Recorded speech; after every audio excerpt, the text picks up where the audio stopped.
जोधपुर जिले में लोहावट उपखंड का गांव सैतरावा ऐतिहासिक महत्व का गांव है। जोधपुर जैसलमेर राष्ट्रीय राजमार्ग और फलोदी पचपदरा मेगा हाईवे से जुड़ा शेरगढ़ परगने का ये गांव जोधपुर की स्थापना से पहले का है।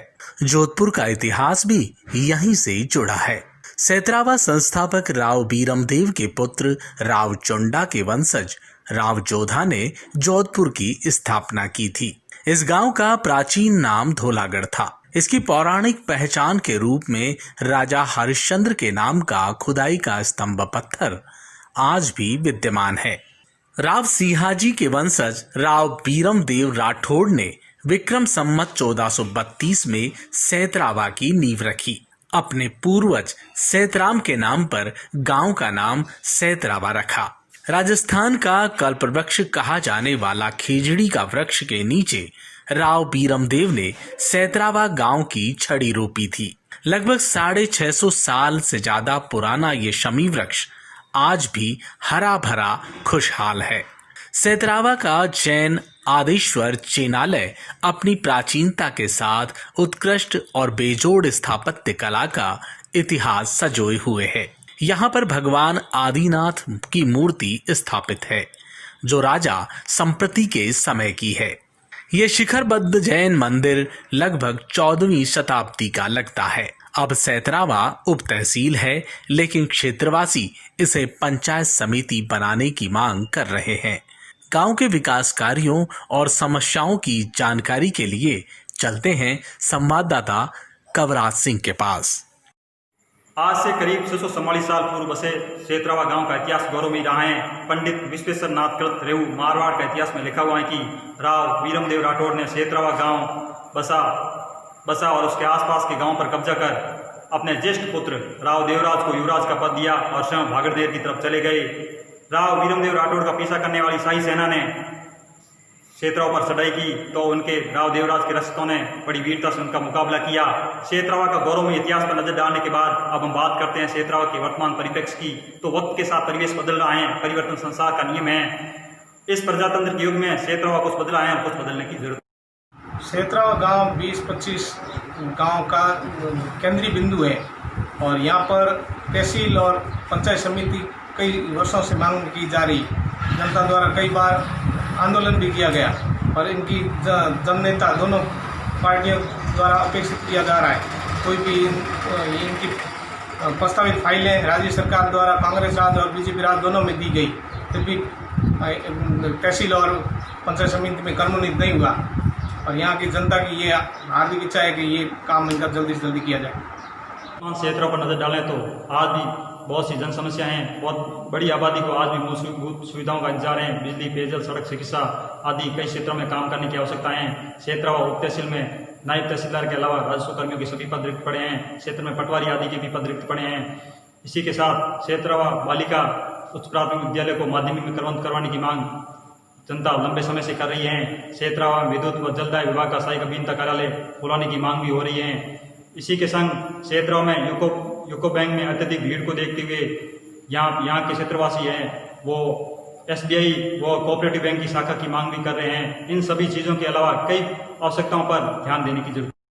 जैसा कि आपको पता है, कोरोना महामारी जो चल रही है उसके लिए हम लोगों ने ग्रामीणों के सहयोग से और व्यापारियों के सहयोग से आसपास के गांवों में काफ़ी मदद की लोगों की और उनको निःशुल्क किट दिए, खाने पीने के, कपड़ों के, और सरकार ने भी हमारी मदद की है। जैसे निःशुल्क राशन उनको प्रवासियों के लिए व्यवस्था कराई है, मेडिकल सुविधाएं भी कराई है, पूरे गांव को सैनिटाइज कराया है। प्रधानमंत्री जी की इच्छा के हिसाब से स्वच्छ जो मिशन है उसमें हम लोगों ने सीवर लाइन डाली है सैतरावा के अंदर। अपने FFC, MP, MLA लेड से, पंचायत समिति, जिला परिषद से पैसा लेकर के हमने लगभग 70% गाँव के अंदर सीवर लाइन व्यवस्था करा दी है और आगे कुछ प्रपोजल और है 25-30% जो हमारा उद्देश्य है और कर लेंगे जल्दी। मेरे ख्याल से इस साल में या आने वाले 1-1.5 साल में हम लोग कर लेंगे। और पॉल्यूशन फ्री इसको सैतरावा को बनाना है, हमको पॉलीथीन मुक्त बनाना है। और ग्रीन राजस्थान के अंतर्गत हमने यहाँ प्लांटेशन भी काफ़ी किया है। चारागाह हमारा स्वीकृत हुआ है सरकार की, राज्य सरकार की तरफ से, और उसमें केंद्र सरकार हमें नरेगा के माध्यम से पैसा दे रही है। 2 चारागाह हम डेवलप कर रहे हैं। जो मुक्ति धाम है उसमें हमने अच्छा प्लांटेशन किया है। आने वाले समय में हम चाहते हैं सेतरा पूर्ण रूप से ये पॉल्यूशन मुक्त हो और ये पॉलीथीन मुक्त हो और पूरा हरा भरा करे। तो हम टारगेट लेके चल रहे हैं। आसपास सेतरा में जहाँ पे भी सार्वजनिक स्थल है, स्कूल है, रोड बाउंड्री है, हॉस्पिटल है, सब जगह हम प्लांटेशन कर रहे हैं और मुझे उम्मीद है इसमें मुझे गांव वाले पूर्ण सहयोग कर रहे हैं।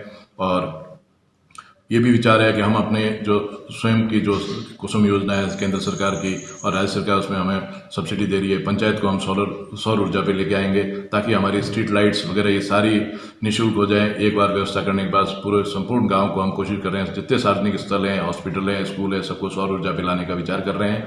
तो शायद मेरे इस कार्यकाल में और गांव वालों के सहयोग से और राज्य सरकार की मदद से, हमारे एमएलए साहब की मदद से ये शायद संपूर्ण हो जाएगा मेरा सपना। और सेतरावा को हम अग्रणी ग्राम पंचायत बनाना चाहते हैं जोधपुर डिवीजन के अंदर, ऐसा मेरा उद्देश्य है। और मुझे इस बाबत गांव वालों का, मीडिया कर्मियों का, राजनेताओं का पूर्ण सहयोग प्राप्त है और आप सभी से आशा है कि आप लोग सब लोग हमारी मदद करेंगे। अभी जो काम चल रहे हैं वो मैं आपको मोटा मोटी बता देता हूँ कि 2 मुक्ति धाम का चल रहा है, उनके अंदर हम प्लांटेशन करवा रहे हैं, सौंदर्यीकरण उनका चल रहा है। 4 दीवारी हमारे खेल मैदान के आधी और की है, स्टेडियम की आधी बची है, वो भी हम करवा देंगे। और कुछ टाँके हैं, 2-3 अच्छे तालाब हम डेवलप करने की कोशिश कर रहे हैं जिसमें हमारा जल संग्रहण का जो उद्देश्य है।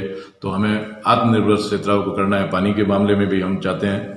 और इसमें मेरे सहयोगी हमारे ग्राम सचिव जी जो हैं, विकास अधिकारी जी हैं और सहायक ग्राम सेवक हैं करण सिंह, जबर सिंह और समाज सेवी इंद्रचंद जी सेठ, गौतम शर्मा, इन सबका भी सहयोग है। पूर्व में जनसंख्या, घनत्व और क्षेत्रफल की दृष्टि से सेतराव सबसे बड़ा गांव था।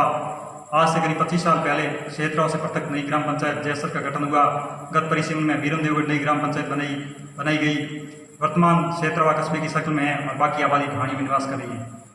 समय काल व देश की घटनाओं को जानते हुए अब क्षेत्रवासियों में नई जागरूकता का दीपक जलने लगा है। कलम की ताकत को पहचानते हुए भावी पीढ़ी शिक्षा की ओर अग्रसर हो रही है, लेकिन क्षेत्र में अभी भी बहुत कुछ करने की आवश्यकता है।